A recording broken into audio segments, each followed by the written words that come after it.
كيف تتخلص من مشكلة النسيان الشديد وضعف الذاكرة بخطوات عملية سهلة التطبيق بالبيت، بالعمل، وحتى بالسيارة. معقولة دكتور؟ معقولة، وتابع الحلقة.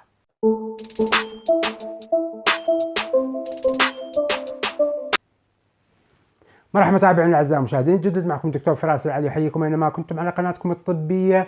في كل بيت من بيوتنا لغاية هذه اللحظة يعاني الكثير من الناس من مشاكل للأسف بعد إصابته بكورونا، ولكن الصمت يطبق على هذه المشاكل. الناس تخجل بالتحدث، أو الناس ما عندها إمكانية للتشخيص، ناس ما تقدر تذهب من طبيب إلى آخر ومن مختبر إلى آخر ليجد حل لمشكلته.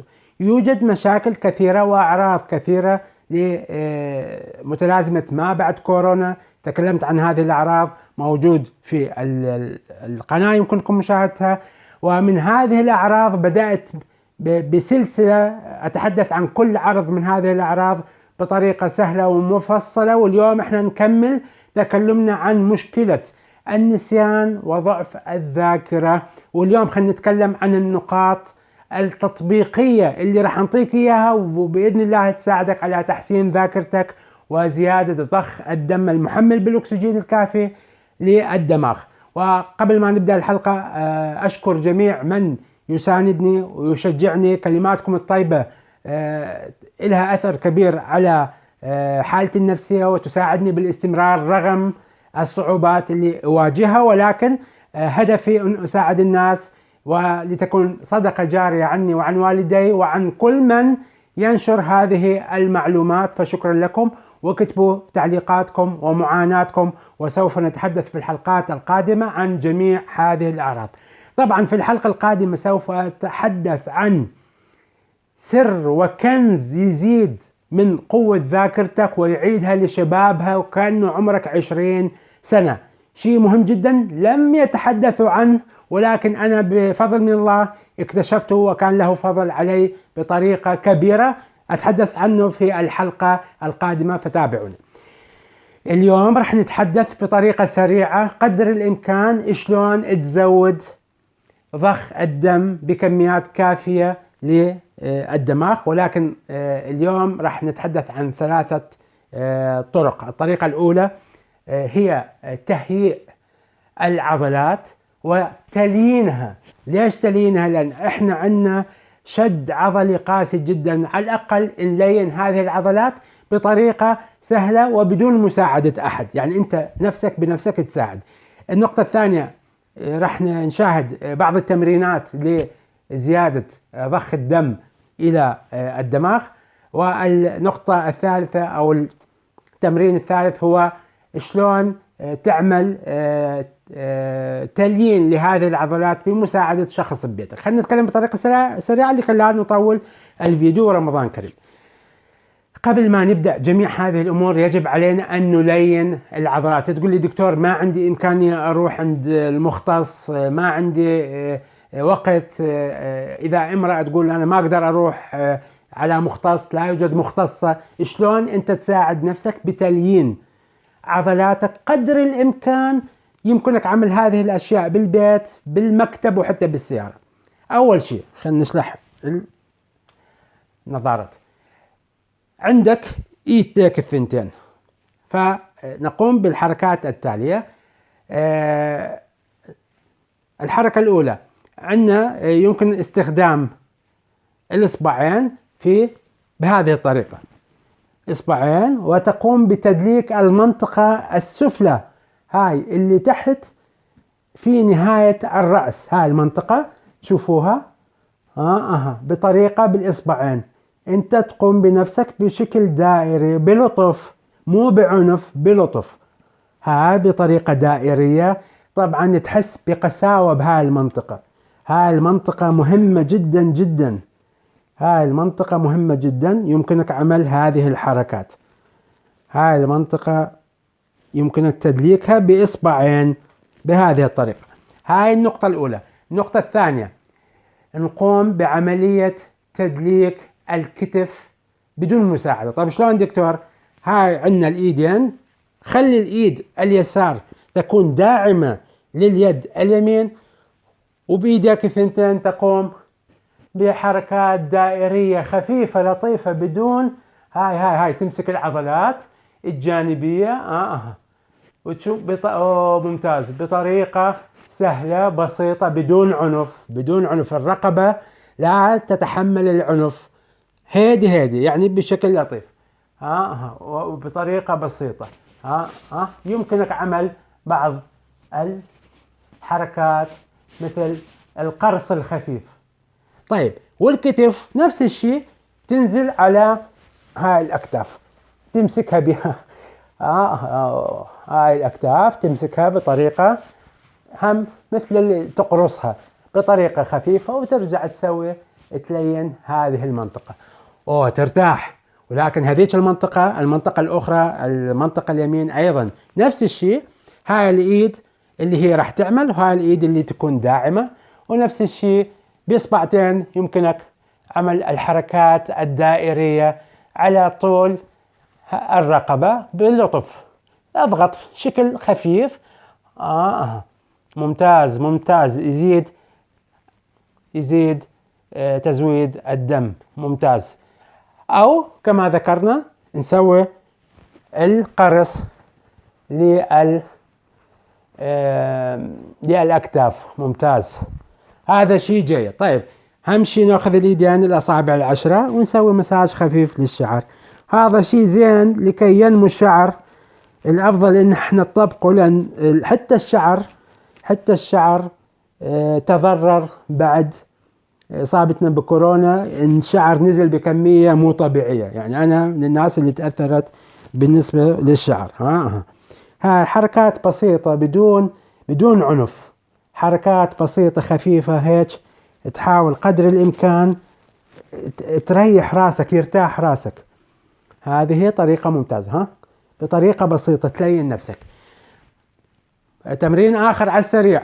هاي إيدك موجودة وهاي الإيد، امسك إيدك وسوي حركات للأصابع. حرك الأصابع، حرك اليد. هاي اضغط على اليد بهاي الطريقة، اضغط على اليد. عندنا هنا يجوا الأصبع الكبير والأصبع الصغير، امشي بهاي اللينيا، الخط يعني. هاي امشي، هذا إصبع الكبير نزله بهاي الطريقة. ممتاز. وبهاي الجهة نفس الشيء. طبعا وبيناتهن موجودة قناة، هم اضغط عليها بشكل خفيف. زين. وطبعا الإيد هاي نفس الشيء. شو الأشياء الأخرى؟ ما هي الأشياء الأخرى اللي نقدر نعملها؟ سوي عملية مثل هاي الضرب الخفيف بالأصابع أو هيك باليد على هاي المنطقة أو على الأكتاف بدون عنف. مو صار تضرب بنفسك بوكسيات تقول دكتور فراس العلي قال لا، بشكل خفيف. بشكل خفيف، بشكل بسيط. هذا يساعدك على تقوية أو تليين العضلات. هاي قبل ما نبدأ بأي حركة من الحركات. دائما الحركات اللي تقوم بها أثناء تعاملك مع الرقبة تكون لطيفة وبدون عنف، ولا تسلم رقبتك لأي إنسان كي يطقطقها ويسحبها وتتعلق بها، وأي نوع من أنواع الشد القوي والعنيف والفج لا تتحمله الفقرات العنقية ولا العضلات، لأن هدفها وواجبها هي بس حمل الرأس والالتفات لليمين ولليسار والموافقة والرفض. هاي وظيفة الفقرات العنقية، لأنها صغيرة جدا. لكي ما نطول الموضوع نخصص حلقة بالنسبة للتشريح الفقرات العنقية والعضلات وهاي الأمور كلها. هذه النقطة الأولى. طيب، خلينا نتكلم عن التمارين الرياضية اللي تساعدك على تحسين الذاكرة وزيادة التروية. تمارين سريعة وبسيطة، لا تحتاج للاشتراك بالنادي، ولكن إذا عندك إمكانية أنك تذهب للنادي، سوف أشرح في سلسلة من الحلقات القادمة عن دور الرياضة والنادي في تقوية الجسم وتحسين جميع وظائف الجسم. إذا ما عندك إمكانية تروح النادي، أوكي، يمكنك عمل التمارين التالية بالبيت، بالعمل، بالسيارة، بأي مكان. هدفنا الآن هو تحسين تروية الدماغ. عندنا هذه المنطقة منطقة الرقبة. مشكلة هي أن الرقبة تعاني من تقلصات شديدة جدا، وخاصة بعد إصابتنا بالكورونا. والكثير منكم يعاني، يقول لي دكتور ظهري وإجري توجعني وكأنه نار بجسمي. خلنا نتعلم هذه التطبيقات أو التمارين الرياضية بشكل سريع، وبعد هذه التمارين سوف يوجد فيديو مع الصديق العزيز لكي أشرح عن العضلات وشلون أنك تحاول تساعد وتلين عضلاتك. زين، التمارين الرياضية قبل أي تمرين يجب تهيئة الرقبة، عضلات الرقبة، وأرجو عدم إعطاء رقبتك لأي إنسان لطقطقتها أو شدها بشيء مثل المنشفة أو الخاولي أو البشكير. شو اسمها هاي بلغتكم أو بلهجتكم؟ اكتبوا لي بالتعليق. فأول شيء نهيئ عضلات الرقبة بطريقة بسيطة، ولكن إذا عندك أوجاع بالرقبة شديدة أرجو مراجعة الطبيب. جميع ما أعمله لا يغنيك عن مراجعة طبيبك الموجود في بلدك. الطريقة الأولى لكي نقوم ببدء بالتمرين التهيئ العضلات، شيء بسيط بطريقة مبسطة. تلف راسك 1 2 3 مرات 5 مرات. يجوز تسمع طقطقة خفيفة أو حركة أملاح، لا تخاف. وإلى الجهة الثانية نفس الشيء، لكن ببطء ببطء ببطء. لا تحرك راسك ورقبتك مثل عداد الكهرباء بالصيف. عداد الكهرباء بالصيف يكون سريع جدا، بشكل بطيء. بعد ما نقوم بهذا التمرين نروح التمرين الآخر. التمرين الآخر هو عبارة عن أنك تلف راسك على جهة الكتف وتنظر خلف الكتف. يعني 1 على اليمين، اطلع خلف الكتف، 1 وخلف الكتف، 2 وخلف الكتف، 3 قد ما تقدر.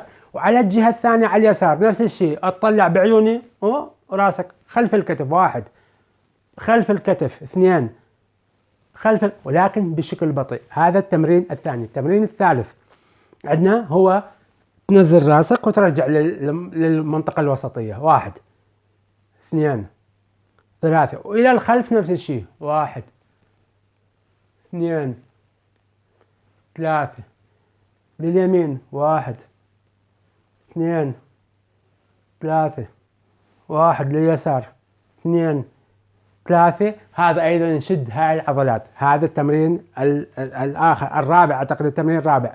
الآن نستعمل إيدينا.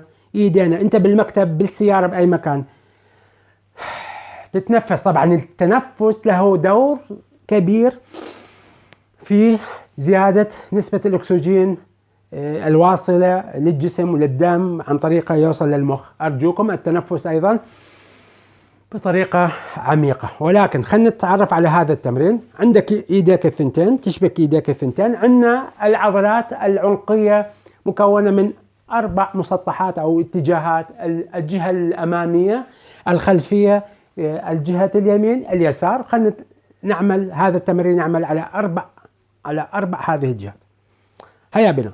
هسه احنا نتكلم عن المنطقة أو المجموعة الخلفية للعضلات. تشبك ايديك بهذه الطريقة وتقوم بعمل نفس عميق عبر الخشم، عبر الأنف، وترمي راسك على ايديك. يصير مثل رعشة في المنطقة الخلفية، مثل رعشة. الناس اللي تتدرب حتى يهز راسه، يهز راسه بدون ما يصيب، تهز راسك، هاي يقوي المنطقة الخلفية. زين، المنطقة الأمامية نفس الشيء بس خلف راسك. تشبك ايديك خلف راسك، بس عمود الميكروفون، نفس الشيء، وترمي راسك بطريقة بسيطة. يهز راسك رعشة. هاي الجهة الأمامية. يهز راسك، قوي هاي المناطق. المنطقة اليمين نفس الشيء، تشبك ايدك،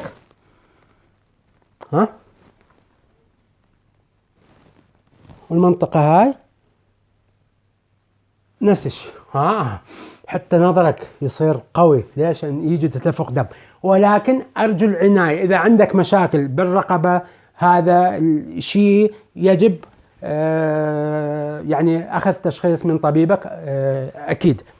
طيب النقطة الاخيرة لكي لا نطول الفيديو، تجيب منشفة بشكير خاولة بلغتك، اكتب لي تعليق، وتسويه مثل الجديلة، تجدله